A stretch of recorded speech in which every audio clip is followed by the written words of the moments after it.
Hey Kyla, thanks so much for commenting. I did not expect people to engage with this post. I was kind of just talking to myself a bit. Um, so Kyla Casey says, is it people or men telling you their life story? I would say that I don't know. I seem to just have one of those faces where people look at me and they want to just walk up to me and talk to me. I have young people who talk people from babies to senior citizens who will just come up to me and just talk and make conversation, and it's great. Sometimes it's really nice and I really do enjoy the conversations. I will say though, when it comes to talking and telling your whole life story, I do find that it skews a lot more male. Like I would say 2/3 of the time it's usually men that walk up and want to tell you every last thing that's happened to them in their lives. And I don't know if it's just a male socialization thing, but I feel like a lot of them just didn't get the social skills that women did, because at least with women, when you're talking to them, it'll be a bit of a back and forth. Like you'll talk to them a little bit, then it's your turn, and back and so forth and so forth. It's one thing if like the other person has a very interesting story and they see that you're asking really critical questions to dig deeper into the content. But it's quite another thing when they decided they're going to approach you and then they're just going to open their mouth and just talk, and when you start replying back they start talking again, and it's like, oh, I've learned with some men that like it's, I don't know, I struggle. I guess I sometimes I this is why I don't like growing up with strict parents, because you don't learn boundaries. And that's something I struggle with, because I know that there are a lot of times when men will walk up and then they want to like go on and on and on. Like today at the pool, like I was stretching, and usually I stretch for 5 minutes and then I'm getting out of the pool. I had no interest in staying longer in the pool, and I ended up being in there 15 minutes longer than I'd planned. And I had to be racing for the bus because I stood in the pool and let this guy talk my ear off about all of his medical issues. And I'm like, okay, well, maybe you should go to a doctor. Oh, I'm scared of doctors. And I'm sitting there thinking, and what do you think I should do, Tamara? And I'm sitting there thinking, I think you should go to the doctor. And like I said it multiple times, you should maybe check with a doctor and see what's happening.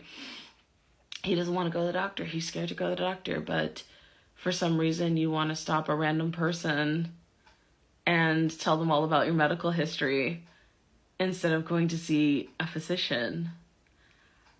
And it's just like, okay, I don't know what I'm supposed to do for you, sir. And I feel like with men, um, the socialization for them is like they think they're bonding with you when they walk up to you and tell you every last thing about their lives, and they only talk about themselves and they don't ask you any questions. Like I see women on this app a lot who will talk about the conversations they have with men, talk about the dates that they have with men, where these men will sit there and just talk about themselves the entire time and not ask the woman any questions. And for them, that's a really successful date, and they feel so close to this woman. And it's like, of course you feel close to her. You've told her everything about you. You spent the entire time talking about yourself, but you haven't taken the time to ask those same questions back and build a mutual rapport and respect for each other, you know?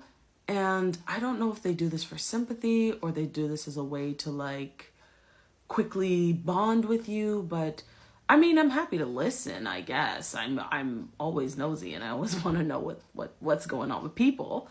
But there is a part of me that feels sorry for them in a way, because it's like, because you all were socialized in a way where you don't feel comfortable telling your feelings or talking about your issues, you feel like every woman that's in your vicinity is somebody who can help you. And especially given the fact that the gentleman at the pool specifically, my parents are Jamaican. He was born and raised in Jamaica until he was a teen and then came here. So there's also that fact that like we technically come from a similar cultural background, and so because of that, he then decides that I am a safe place for him to come and connect with. And it's like, and it's not that I want to say that don't talk to me and I don't want to hear your problems. It's not that I'm saying that, but it's just that I stood there for 15 minutes with this guy, and he maybe asked me 2 questions about myself, 2 or 3 questions about myself, and then the rest of the conversation was about him. And I've had people who are like, oh, hey, let me take you out to lunch. Just as friends, nothing romantic. And they take you out to lunch, and they'll be talking upwards of 2 hours, and it's all about them. Like, I had one, I don't want to talk too loud because I have a neighbor.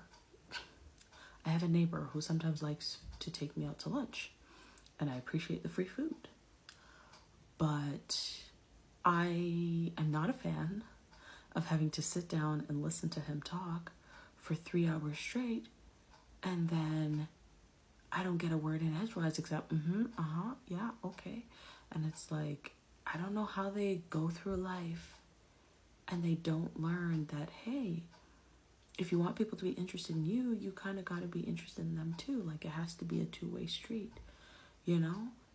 And yeah, it's one of those things that I find a little challenging to navigate. So that's on me.